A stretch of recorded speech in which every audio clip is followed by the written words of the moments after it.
Today is Friday, May 18th, 2018. Because of the volcano here, the eruptions and everything, the internet is out.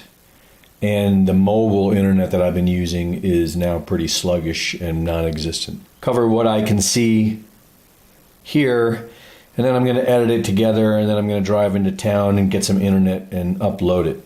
So what we're going to talk about are these two main headlines I noticed.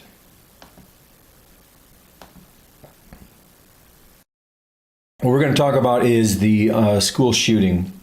The first video I made, I guess back in February, about the Florida one, the Parkland one.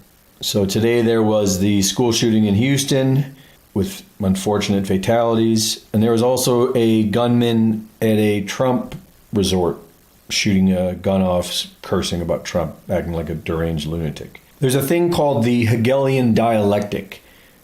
And that's the fancy term. You could look it up and read about it. It was best translated, to my knowledge, by Mr. David Icke, who refers to it as problem, reaction, solution. Real simple. A common story in our culture for such a thing was World War II, Pearl Harbor. The story that most of us in America know is that the Japanese attack on Pearl Harbor was known about, and it was allowed to happen as an excuse to get into the war. The problem was they wanted to get involved in the war. They knew the American people weren't that behind getting involved in the war at that time, and so the reaction was allowing the Japanese to attack Pearl Harbor. You could apply this manipulative science in your personal relationships if you were such a scumbag, you know? So that's what that Hegelian dialectic is. And there's another interesting thing I wanted to mention too, is there's a quote going around about J. Edgar Hoover. Basically, the quote is, if the people had any idea the truth of the conspiracy, they would be so horrified by it that they would not believe it was true.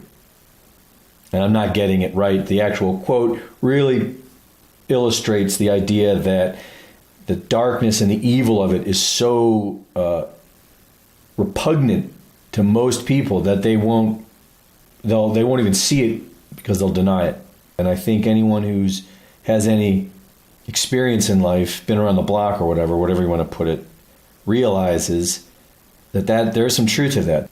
And I would say it is this innate part of us where we are willing to deny certain things is precisely why certain things are designed in certain ways. They're made to be almost invisible.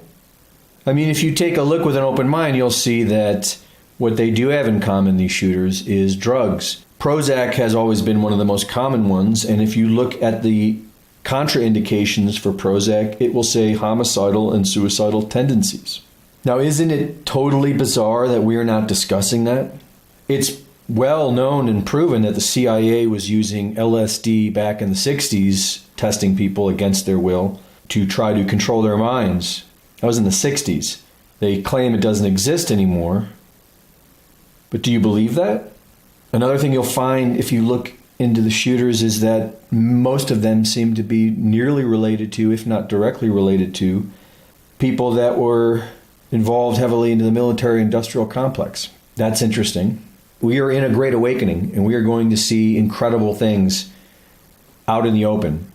I hope that the truth shines upon everything. I understand the argument saying that it's not for everyone and it might be too upsetting for everyone, but I tend to think that everyone is strong enough for the truth, and I think that the truth is good for everyone. Because if there is any truth to that, if kids can be drugged heavily, traumatized, and tweaked to where they can be set off to go on a killing spree, if that's possible, then wouldn't you think there is something going on a mass scale with everyone who's prescribed to these drugs and the bizarre narratives that are being told through mainstream news and all the cognitive dissonance? Doesn't that seem beyond unhealthy, sinister? And so we can save ourselves from that simply by waking ourselves up, simply by taking the red pill, opening our minds up to the, okay, if anything's possible, and if I'm wrong about the way things are, then what's going on? And once you come to a a place where you can turn your filters off and you can see things without your filters, voila. It all comes naturally. The word apocalypse translates to seeing what was once hidden from you, which I think is what's happening in our lifetime. And it isn't as bad as it sounds, is it? I mean, that sounds quite beautiful. That's the truth shall set you free, is it not? So have a good Friday, and I will see you this weekend. I'm going to do some different videos this weekend. I think I'm going to do a rant on Saturday. This was basically a rant because I didn't have my internet. So it'll be a longer rant tomorrow, which may or may not be for you. We're sort of experimenting and seeing what people like, what I like, what's going, what's working, what's not working, and all that. So, and then Sunday we'll figure it out. We haven't figured it out yet. We'll do something on Sunday. So see you soon.